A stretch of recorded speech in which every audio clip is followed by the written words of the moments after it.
नमस्कार दोस्तों, मैं राजेंद्र दाइबा आपका स्वागत करता हूं मुंबई टुडे लाइव चैनल में।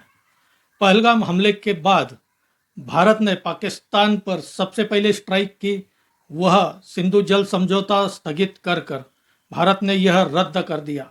एक तरह से भारत के प्रधानमंत्री नरेंद्र मोदी ने पाकिस्तान की दुखती हुई नस पर हाथ रख दिया, उसे दबा दिया और आज इसके परिणाम हमें देखने को मिल रहे हैं।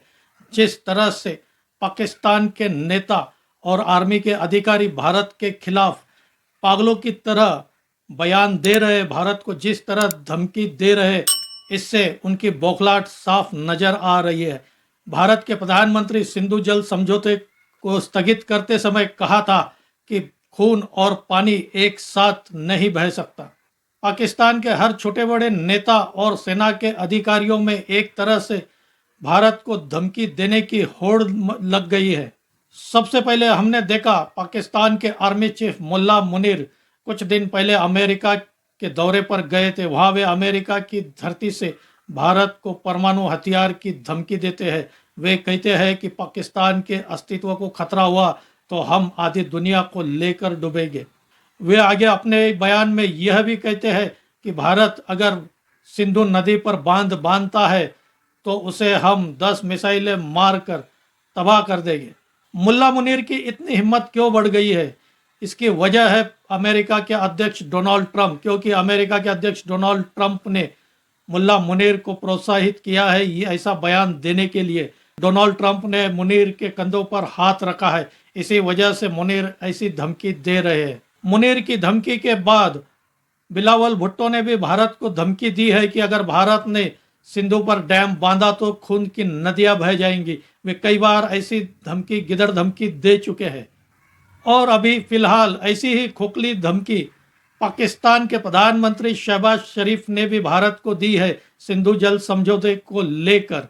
इससे साफ पता चलता है कि जिस तरह से पाकिस्तान के नेता और आर्मी चीफ भारत को धमकी दे रहे हैं तो वे काफ़ी घबराए हुए हैं सिंधु जल समझौते को लेकर। जिस तरह से भारत ने एक्शन शुरू कर दिए, जिस तरह से भारत ने सिंधु जल को मैनेज करना शुरू कर दिया है और जिस तेजी से सिंधु डैम की शुरुआत की है, उससे पाकिस्तान के नेता बौखलाए हुए नजर आ रहे हैं।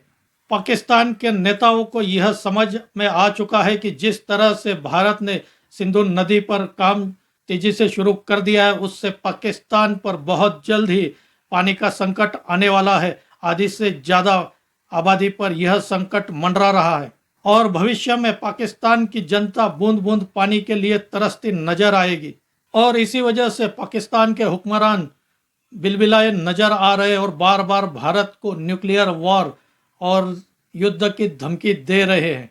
जिस मुनीर की सेना ने भारत पर 1000 से ज़्यादा ड्रोन मारे लेकिन एक भी ड्रोन भारत की जमीन को छू नहीं सका, उसे भारतीय एयर डिफेंस ने हवा में ही मार गिराया। वही मुनीर आज भारत को धमकी देता है कि भारत ने सिंधु नदी पर डैम बांधा तो पाकिस्तान उस पर 10 मिसाइलों से हमला करेगा और सिंधु डैम को तबाह कर देगा। यह एक हंसने वाली बात है। मुनीर को समझना चाहिए कि उसकी सेना को किस तरह से भारतीय सेना ने पीटा है। पाकिस्तान का एक भी ड्रोन और एक भी मिसाइल भारतीय टारगेट को हिट नहीं कर सकी, जबकि भारतीय सेना ने 25 मिनट में पाकिस्तान में 9 आतंकी अड्डों को तबाह कर दिया। भारत ने सिंधु नदी जल समझौता रद्द कर कर एक तरह से पाकिस्तान की दुखती नस पर पैर रख दिया है, उसे दबा दिया है और इसका असर पाकिस्तानी नेता और सेना प्रमुख मुल्ला मुनीर पर दिखने लगा है। वे एक तरह से पागलों की तरह बयान दे रहे हैं और पाकिस्तान को जल्दी समझ में आ जाएगा कि पहलगाम में आतंकवादी हमला कर कर पाकिस्तान ने कितनी बड़ी भूल कर दी है। और यह बात हमारे प्रधानमंत्री नरेंद्र मोदी ने कई बार अपने बयान में बताया भी है कि पाकिस्तान को इसकी कीमत चुकानी पड़ेगी। पाकिस्तान की सेना और सरकार को दोनों को इसकी कीमत चुकानी पड़ेगी। दोस्तों, आपको क्या लगता है? आप भी अपनी राय कमेंट में बताइए। मेरा यह वीडियो अच्छा लगा हो तो इसे लाइक करें, शेयर करें और मेरे इस चैनल को सब्सक्राइब करें। आज यही रुकते हैं। धन्यवाद।